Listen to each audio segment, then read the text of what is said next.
За юу яцхан guys, хоёр дахь бичлэгээр уулзж байгаа таатай байна. За тэгэхээр өнөөдөр бид нэр Rookie of the Year буюу шилдэг шинэ тоглогчийн шагналын өрсөлдөөний талаар ярилцах болно.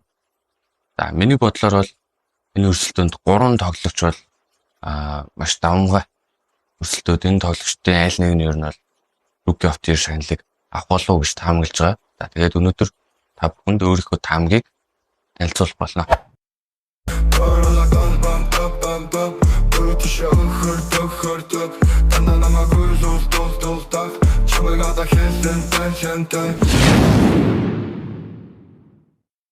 Ямар 3 тоглогч байгаа вэ гэхээр энэ 3 тоглогчийн маань 2 нь Монгол иргэншилтэй Монгол хүүхдүүд гэхдээ гадаадд тоглож байгаад Монголынхоо их оронд дээдлийн мэргэжлийн карьераа эхлүүлж байгаа. За нэг нь бол Монголдо оюутны лигт тоглож байгаад драфтын номер 1-ээр сонгогдсон. Ийм 3 тоглогч байна.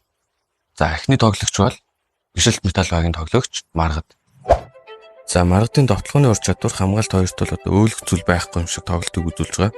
За түүний дундын зай шидэлт самбарын тэмцэл нь одоо Бишэлт Метал багт импорт тоглогчоос дутхгүй нөлөө үзүүлж байна.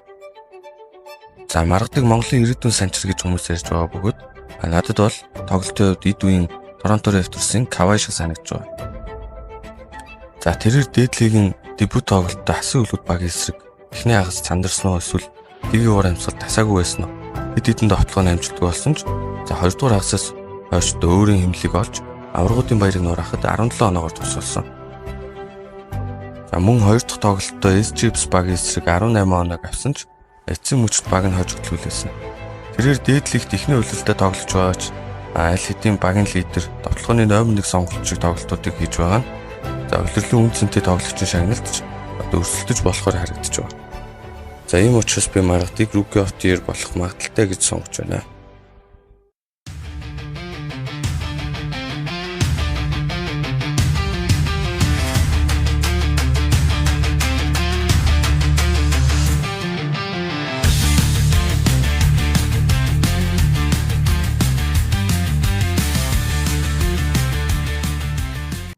За хоёр дахь тоглогч бол SGPS багийн тоглогч Дөлгөө. За Дөлгөөний хувьд будагтай талбайн тоглолт самбарын тэмцлийг маш сайн хийж байгаа. За самбар дор хүчтэй шахсан тоглолтууд болон за хөлийн ажиллагааны импорт тоглогчид зогсооход хэцүү байгаа. SGPS багийн хувьд бол маш том нөлөө үзүүлж байгаа. За тоглолтын арга барилын хувьд 3-3 шгшээ багийн тоглогч дэлгэр нямтай төстөж за биеийн хөгжлийн хувьд би бол ДК-хаас илүү гарах болов гэж бодож байна. За тэрээр дээдлигийн дебют тоглолтод Бишэлт Метал багийн эсрэг маш гайхалтай тоглолтыг үзүүлж 23 оног 83.3% довтлооны гүйцэтгэлтэйгээр авсан.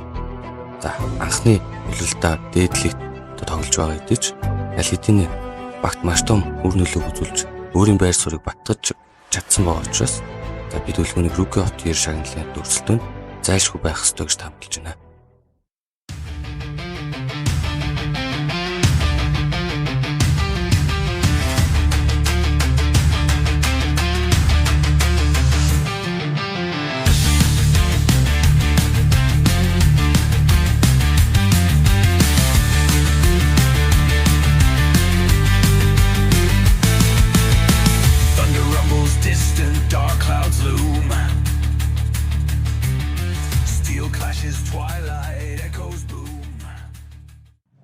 Гурав дахь тоглогч бол Бишэлт Метал багийн тоглогч драфтын нэгдэх сонголт Инхам. За Инхамрын хувьд өндөр нуруудаж шидэлт залалтын ур чадвар сайтай ашиглаж чадвал аюул тарихаар тоглогч гэдгээр оюутны лигт харуулсан байгаа.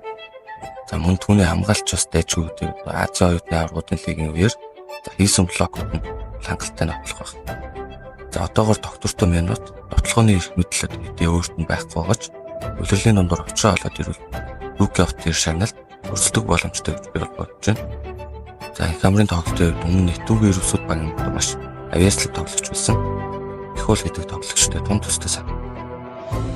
За мөн гэрээний асуудалтай гэж яригдж байсан. Энэ баясгалан хэрвээ Miners багаас тоглолтод тодорхой болчихсон бол за драфтын 1-р сонголт Инхамрт зайлшгүй сайн тоглолтуудыг гаргаж багтаа тусгуулах шаардлагатай тул за Rookie of the Year шагналд өрсөлдөөн үзүүлэх магадaltaй гэж бодож байна.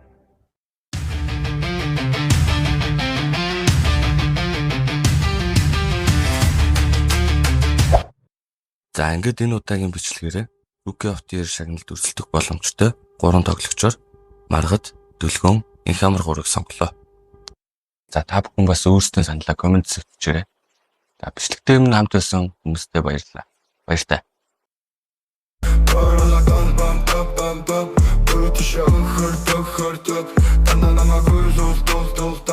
Чамайг одоо хэлсэн тань